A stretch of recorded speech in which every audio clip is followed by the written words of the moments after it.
agriculture bill, which would protect UK farmers from imports of food produced to a lower standard. One of the Tory rebels who voted in favour of the amendment was the former Defra secretary, Theresa Villiers. When she held that title, she maintained that farmers were already protected from imports of hormone-treated beef and chlorine-washed chicken under current trade rules. So I asked her why she rebelled on Monday and voted in favour of the amendment to protect our standards. I want to keep up the pressure on our ministers, our trade negotiators, to stand firm on this. I don't think they should be removing any restrictions or reducing any tariffs unless the food that's going to be imported under new trade agreements meets standards which are equivalent to our own. At the Oxford Farming Conference in January, you told me on stage that the government would protect standards in any trade deal and legislation in the agriculture bill wasn't actually needed. You confirmed that talking to Charlotte Smith about it. Let's listen to that. We have a manifesto commitment to defending our high standards. The government on that, do they? Well, we will just have to demonstrate to them during our trade negotiations that we are going to ensure that our farmers are treated fairly and that we ensure that we're not undercutting the high standards and diluting them. And we are going to defend that in our trade negotiations. So that was you back in January. What has changed since then that means you wanted this amendment in the bill? Well, the attitude of ministers is still very consistent.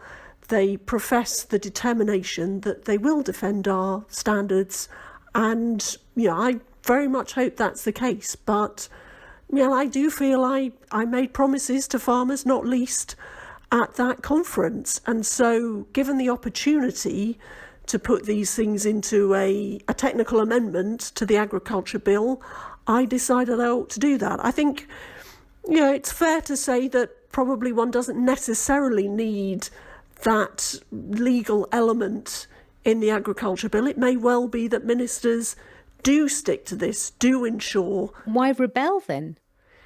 The issue is, could we have got a legal safeguard into the agriculture bill?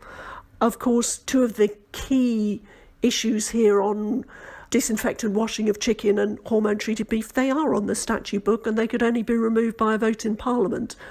But I decided that it was worthwhile to vote for an amendment which would provide further safeguards in the agriculture bill to give the confidence and assurances that farmers asked for at that farming conference and have continued to do so in the years since. Yes, and just to remind people, when I asked farmers at that conference to raise their hands to show whether they believed your assurances at the Oxford Farming Conference, not one of them did.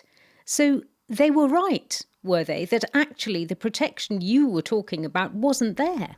Well, I can reassure you that I'm still fighting on their behalf, because that conference and your interviews remain with me, and that's one of the reasons why I voted the way I did. Even though I heard the arguments about whether this amendment was strictly necessary, I decided to back it just in case, in order to try and give as much confidence as I could to the farming community following on from the promises I made them.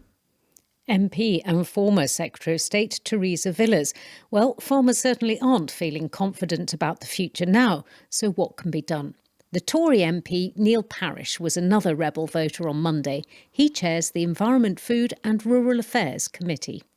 While we didn't win the vote, I think it sent a clear message to the government that you cannot take the agriculture bill in the direction of higher animal welfare, higher environmental standards, and then reduce the quality and standards of food imported into the country. It does send a message, but it's not going to change anything, is it? What happens next?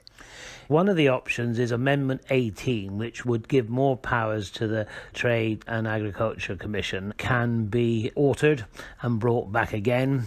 And in the meantime, we MPs that are mindful that we need to get a solution to this are getting together to get the government to come forward, hopefully, with the idea of actually probably having a slimmed down commission that can look at individual trade deals. This is the issue, not just look at it once and and then leave it there. We need them to look at every individual trade deal, not only with America, Australia, New Zealand, but later on possibly with Brazil and Argentina and others, which I am actually even more concerned about. So it is not really the agriculture bill that matters for this new commission? Yes, this is down to the Trade Department. It doesn't necessarily even need to have a legislation. It needs to be put in place clearly, though, that each trade deal is looked at as we go through it. So what we need is transparency here, and we need the ability to be able to have a democratic process so that people know in the end that the trade deal was done. It hasn't traded away our standards of welfare and environment. And what would be the time frame for something like this to be set up? The time frame, in a way, needs to be reasonably quickly. Before Christmas would be fine.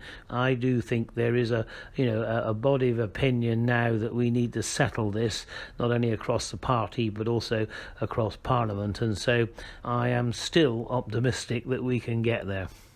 Neil Parish, chair of the Defra committee, would like to hear your views about a more influential, slimmed-down commission. Do email us. We're